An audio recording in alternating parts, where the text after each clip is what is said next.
Well, I guess to bring the technological side back into it, like what role technology would have in politics, and whether there'd be a gradual progression towards polling systems and things stored in supercomputers, whereby the computer will come up with statistics that would be able to inform the politicians on their decisions. You could have a system similar to like an academic, where you have different scientists reference different articles and things. So if I had an idea as to how my local school or a deployment of troops or anything to do with politics at all, then I could submit my paper, and other people would review my paper. They'd comment on it. If they'd source it either as a disagreement or as an agreement, and the more sourcing of agreement I had, the more recognised it would become, and eventually I'd submit it into the category as to what we should do in this area, and then so if you had like thousands and thousands of agreements and by other people, and it would be similar to Google, in that if a website links to you, and they've got lots of people linking to them, and you've got a good link. So it's like having Google linking to me would be better than having 100 rubbish links linked to me. So if I've got lots of well-known, respected politicians who also link to my political opinion, then that will be held in higher esteem.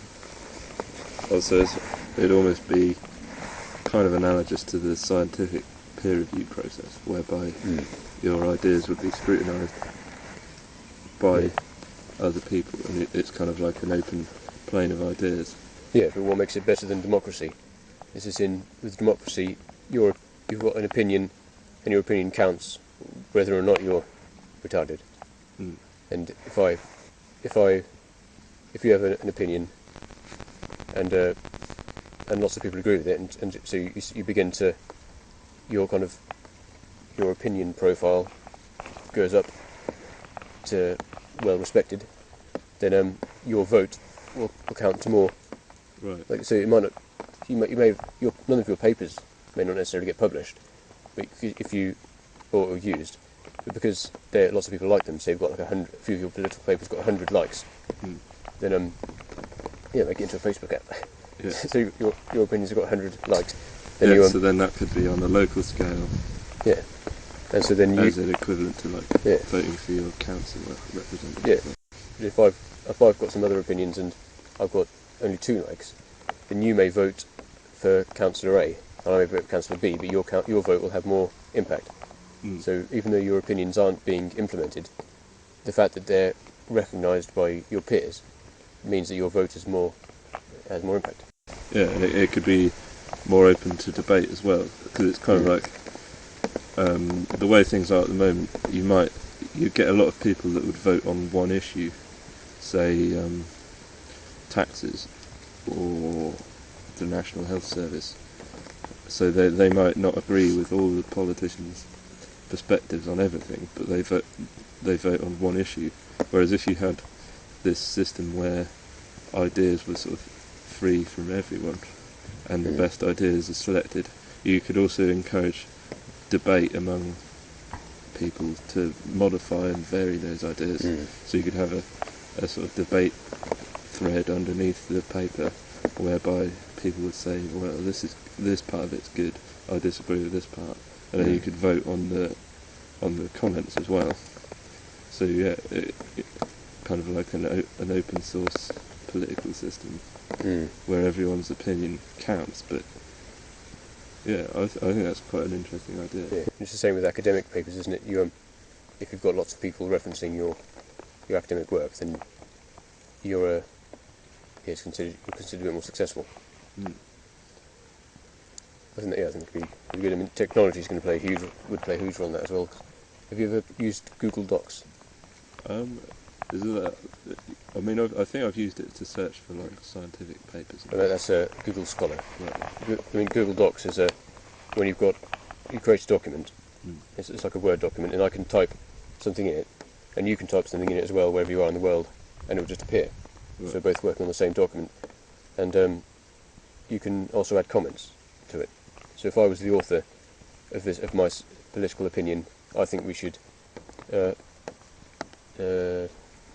think we should stop investing so much money in the local foliage and invest it in a school or something.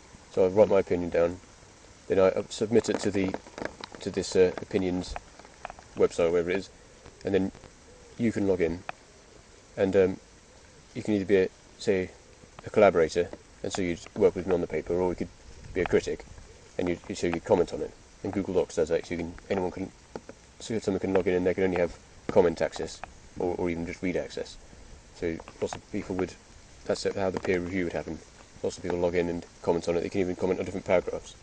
And if you comment on one paragraph, then that can turn into a thread as well. So there'll be loads of people commenting on that same initial comment. And so you could have this opinion could either be ignored by everyone because it's a rubbish opinion, or it could be kind of criticised really negatively, and so lower down your opinion profile would be lowered, and or it could be kind of positively criticised, and so your opinion profile will go up. But then I guess it also comes into issues of free speech, like if you allow open access to everyone, and everyone's allowed to voice their opinion, you leave it open to just people putting things like hundreds of comments just saying, "Oh, you're a dick," or whether you'd restrict free speech in that instance and moderate it for only sensible, well thought out opinions, or whether you would open it up to trolls who would just spout nonsense all over it. Yeah, I think if people, if somebody did say stuff like that, then they'd probably be voted down, and their opinions would be less valid. So maybe there'd be some. You could even have some sort of screening process, so you don't. So if your opinion is less than -5, if your opinion profile is less than -5, then you can just have a little tick box for everyone else. Ignore all people with -5 profile. Or it could be that, as it is on YouTube, a comment, if it gets a certain number of thumbs down, it hides the comment, and it's got an option where you can see it. But yeah, if I want to have like a serious look at the political climate, I might go on there and put it to any person who's got one above 50, and then it might narrow it down to maybe only 5 people in the country. And like David Cameron might be one of them or something, and he's one of the potential leaders because he's got such a highly esteemed political opinion. Yeah. And if I want to kind of look through the general masses who have their kind of nonsensical opinions, then I can just look at them. But I guess you'd still need some sort of traditional political system, because it's all very well having an idea that's out there that people like, but then you also need the funding and the people to go through with it, and whether how you'd vote for those people, or whether you could be a person who has brilliant political ideas, but you might not be the right sort of person to actually put them into practice, and how you'd have people chosen to implement things. I think there could be, what I say about opinions, I could submit maybe a process, for example. Like this process could be how we decide, not necessarily where we invest the money in the city. It could be how the process for doing it, and the process could be stage 2 would be somebody with these credentials, these qualifications or whatever, and who is interviewed by these people and also has a political opinion rating of +5 or something. They'll then be in charge of this.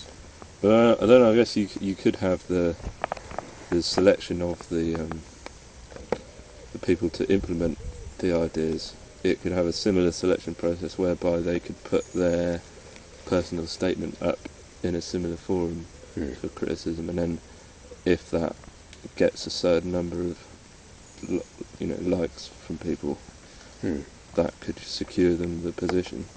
Yeah, and the people, and like I said before as well, if the likes are from people who are experts in that subject, and their opinions have already been are rated up, then they're going to have more of an impact. Yeah. So it wouldn't be like the idea they had recently about being able to elect your the chief of police in your local town. I mean that's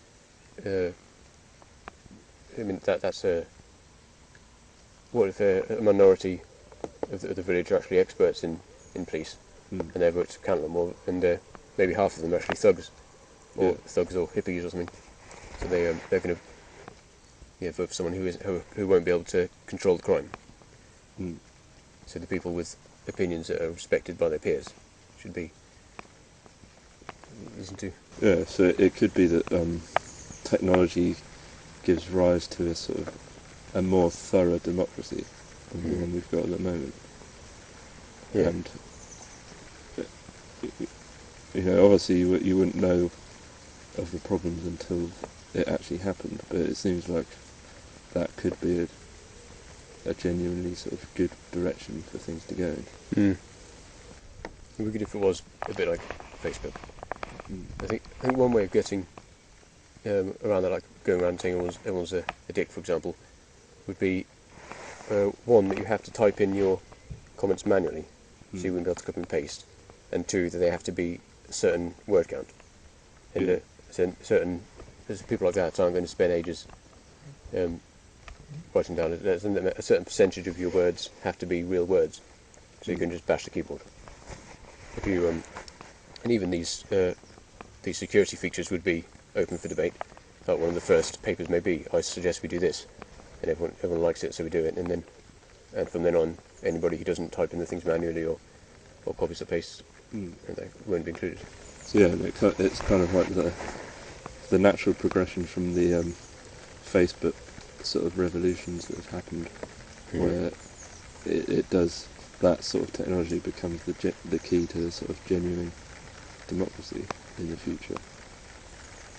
And then, but whether you'd have opposition to that or not, with these things, you're always going to have groups of people who think technology is bad and we shouldn't allow it to take over our political system that we've had since the Saxon times or whatever. Yeah, it doesn't necessarily need to use technology. We could use post. Yeah, it just take a lot longer. Yeah. And use a lot more paper. We could open it up. Imagine if it was opened up to the whole European Union. Like as soon as there was a report done by somebody on the fact that Iraq had weapons or something, then thousands, millions and millions of people, or billions, all over the world they would suddenly start commenting on it. And if you open up to the world, there might be people with a political ranking of 100 or something, and it might be in certain areas as well. Like it might be that you can maybe vote somebody up. Actually, that's a good point. If I had produced lots of scientific papers, or maybe political papers about how I think we should treat the environment, then and they had been liked, and then I liked somebody's environmental opinion, then that would have more impact than if you had wrote something about finance or economics, lots of people liked it, and then you voted on that environmental issue. Right, so the experts in the field have more of a valid say than someone who's just a mechanic. Yeah. Even if they've got a high rating. Yeah, because that'd be quite important, really, because politics is so wide, isn't it? That's one of the problems with having like a prime minister that deals with schools and war. He's not. I mean, it's a bit silly, isn't it? Yeah, the future of democracy. Quite an interesting idea. I guess so. I call it neocracy. Yeah, theocracy. technocracy. Yeah, that's good. Technocracy. Not technocracy. I don't know. I quite like the open source democracy. It's quite good. Yeah, it's good.